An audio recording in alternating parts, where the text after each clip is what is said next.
कभी सोचा है एक सिंपल सा जोक या टीजिंग कब बुलिंग बन जाता है?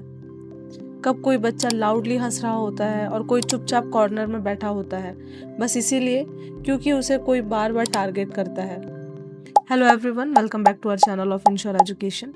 मैं हूं आपकी करियर काउंसलर और आज हम इस वीडियो में समझेंगे कि बुलिंग क्या होती है, कैसे होती है, क्यों होती है और सबसे इम्पॉर्टेंट इसे प्रिवेंट और इसको किस तरीके से हमें रिस्पॉन्ड करना चाहिए। अगर आप विक्टिम हैं तो आपको किन किन चीज़ों को ध्यान रख के बुलिंग का रिस्पॉन्स करना चाहिए। तो चलिए सबसे पहले हम समझते हैं कि बुलिंग आखिरकार होती क्या है। बुलिंग एक ऐसी रिपीटेड बिहेवियर होता है जिसमें कोई एक बच्चा कॉन्शियसली किसी दूसरे बच्चे को हर्ट कर रहा होता है, चाहे वो वर्ड्स में हो, एक्शन में हो या फिर वो वर्चुअल हो, ऑनलाइन मैसेज से हो। इसमें एक पावर इम्बैलेंस होता है। बुली स्ट्रॉन्ग फील करता है और विक्टिम हेल्पलेस फील करता है। सिंपल से एग्जाम्पल के तौर पे अगर मैं बात करूं, जैसे क्लास में कोई हमेशा एक ही स्टूडेंट को नीचा दिखाता है, उसका मजाक उड़ाता है, उसके साथ मारपीट करता है या फिर ग्रुप एक्टिविटीज से उसे दूर रखता है और एक बार नहीं बार बार ये चीजें करते हैं उनके साथ, तो यही रिपीटेड पैटर्न बुलिंग बनता है। बुलिंग के बहुत सारे टाइप होते हैं। सबसे पहले मैं बात करूंगी जो बुलिंग हमें विजिबल होता है, फिजिकल बुलिंग के बारे में। यहाँ पे कई बार हम देखते हैं कि बच्चों स्कूल में एक दूसरे को पुश करते हैं, किसी एक बच्चे को हिट किया जाता है या फिर उसके बिलोंगिंग्स को तोड़ देना। एग्जाम्पल के तौर पे बच्चा लंच के टाइम पे अपना टिफ़िन लेकर टिफ़िन खाने बैठता है, जैसे उसका टिफ़िन दूसरे लेके भाग जाते हैं, उसके बैग को फेंक देते हैं और ये चीज़ें बार बार रिपीट करी जाती हैं उस बच्चे के साथ। इसे हम बोलते हैं फिजिकल बुलिंग। दूसरी होती है वर्बल बुलिंग, जिसमें बच्चा अब्यूजिव लैंग्वेज यूज़ करता है, टीजिंग यूज़ करता है, निक नेम रख दिए जाते हैं बच्चों के, बच्चों को टोन्स मारे जाते हैं। एग्जाम्पल के तौर पे अगर मैं बात करूं तो किसी भी पर्टिकुलर बच्चे के लुक्स को लेकर बोलना या फिर उसके बैकग्राउंड को लेकर बोलना, इन सब को हम बोलते हैं वर्बल बुलिंग। इसी तरीके से होता है सोशल और रिलेशन बुलिंग। किसी भी एक इंडिविजुअल बच्चे को ग्रुप से आइसोलेट कर देना, उसके बारे में र्यूमर्स स्प्रेड करना, गलत अफवाहें फैला देना। एग्जाम्पल, कोई एक बच्चा है, अगर उसको बुली करा जा रहा है तो उसके बारे में ग्रुप में ये बोल दिया जाता है इसके साथ मत बैठना, ये अजीब है। इस तरीके से बच्चे को पोर्ट्रे किया जाता है कि और भी साथ वाले बच्चे जिस बच्चे को बुली करा जा रहा है उसको उसी तरीके से देखने लग जाते हैं। इसके बाद आता है साइबर बुलिंग, जिसमें हम ऑनलाइन चीजें देखते हैं। आपने देखा होगा ऑनलाइन ट्रोलिंग बहुत ज्यादा प्रोमिनेंट है आजकल। ह्यूमिलेटिंग कमेंट्स कर देना, फेक पोस्ट बनाना। एग्जाम्पल, व्हाट्सएप ग्रुप में किसी भी एक बच्चे का मीम बनाकर शेयर कर देना। तो ये जितनी भी एक्टिविटीज होती हैं ये साइबर बुलिंग में कंसिडर की जाती हैं। ये अलग अलग टाइप की बुलिंग अक्सर हमें देखने को मिलती हैं। इसके बाद सवाल ये आता है कि आखिरकार बुलिंग क्यों होती है। बुलिंग कभी भी रैंडमली नहीं होती है, उसके पीछे कुछ ना कुछ साइकोलॉजिकल और सोशल रीजन जरूर होते हैं, जैसे कि पावर शो ऑफ। कभी कभी किसी को ऐसा लगता है कि मैं अपने आप को स्ट्रांग दिखाऊंगा सबके सामने या फिर स्ट्रांग दिखाऊंगी और मैं सबसे स्ट्रांग हूँ वाली सोच रखने वाले बच्चे पावर शो ऑफ करते हैं। कई बच्चों को इनसिक्योरिटी होती है, जो खुद कॉन्फिडेंट नहीं होता वो दूसरों को गिराने की कोशिश करते हैं कि वो हमसे ज्यादा कॉन्फिडेंट क्यों है, तो इस इनसिक्योरिटी की वजह से वो बुलिंग स्टार्ट कर देते हैं। पीयर प्रेशर की वजह से बुलिंग होती है, किसी ग्रुप को इम्प्रेस करने के लिए या फिर किसी और ग्रुप को टारगेट करने के लिए भी बुलिंग की जाती है। लैक ऑफ एम्पैथी, जो कि आज के टाइम पे सबसे इम्पोर्टेंट चीज है, दूसरों की फीलिंग्स को समझना। जो बच्चे दूसरों की फीलिंग्स को समझना नहीं जानते हैं उनके अंदर एम्पैथी नहीं होती है एंड वो बुलिंग करना स्टार्ट कर देते हैं। और एक और रीजन है जिसे अक्सर नेग्लेक्ट कर दिया जाता है, वो है फैमिली इश्यूज।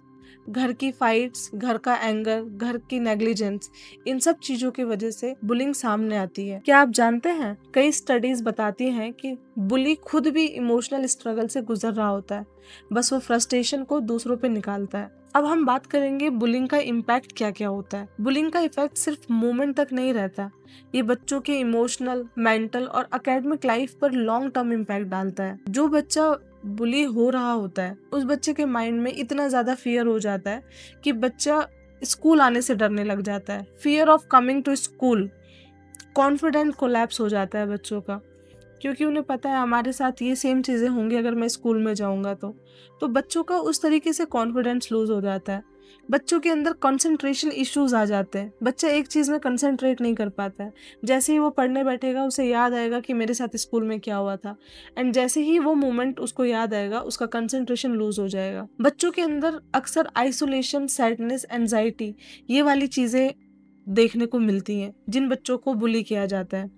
बच्चों के ग्रेड्स डाउन हो जाते हैं, अटेंडेंस लो हो जाती है क्योंकि उनको फियर होता है स्कूल आने का, एंड वो बहाना ढूंढते हैं कि हम कैसे भी करके बस स्कूल ना जाए। और सबसे बड़ा डैमेज जो होता है वो सेल्फ एस्टीम का डैमेज होता है।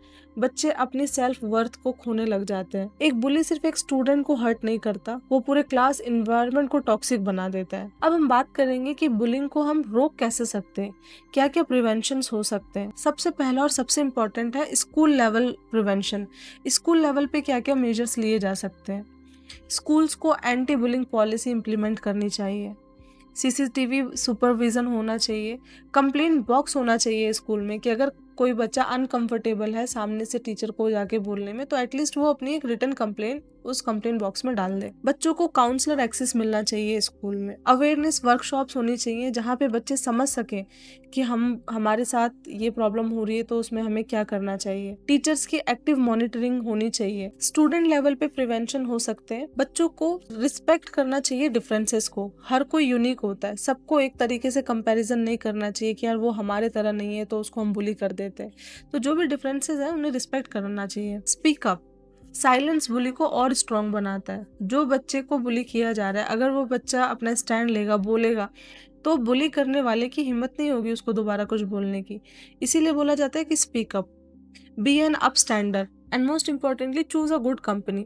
नेगेटिव पीयर प्रेशर से दूर रहो, अच्छी कंपनी चूज करोगे, अच्छा एनवायरनमेंट मिलेगा एंड आप इन सारी चीजों से अपने आप दूर हो जाएंगे। एक और चीज है जो कि आपके लिए बहुत इंपॉर्टेंट है, वो है पर्सनल प्रिवेंशन स्किल्स।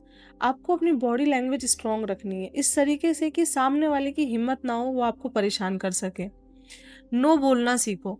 कोई भी ऐसी सिचुएशन है जहाँ पे आपको लगता है कि मुझे प्रेशराइज होके ये डिसीजन लेना पड़ रहा है, वहाँ नो बोलो एकदम। अपने इमोशंस को कंट्रोल में रखो। एंगर, फियर को मैनेज करना सीखो। Prevention begins with awareness. जब समझ आ जाता है कि बुलिंग क्या है तब रोकना आसान हो जाता है। एंड यहाँ पे स्कूल के साथ साथ मैं पेरेंट्स का भी रोल आपको समझाना चाहूँगी।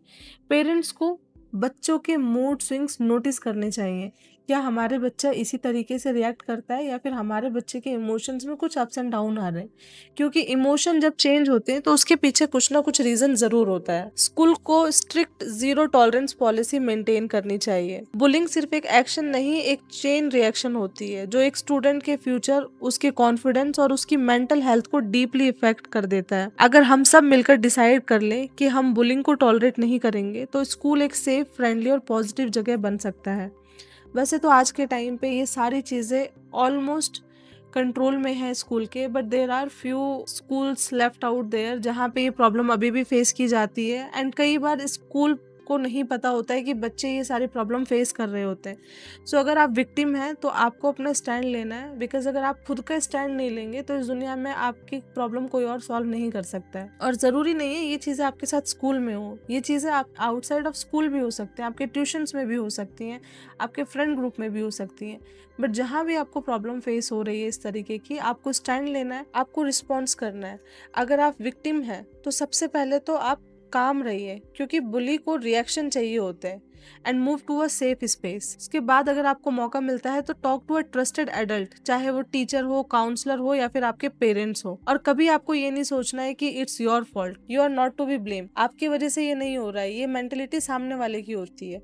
तो आपको इन सारी चीजों का ध्यान रखना है। और अगर आप एक बुलिंग है, अगर आपको लगता है कि आप दूसरों को हर्ट कर रहे हो, तो आपको अभी रुकना चाहिए, क्योंकि रियल स्ट्रेंथ लोगों को आगे उठाने में होती है, ना कि उन्हें गिराने में। एंड आज ही सब लोग एक प्रॉमिस करें, say no to bullying and say yes to kindness, respect and courage. Thank you for watching our video.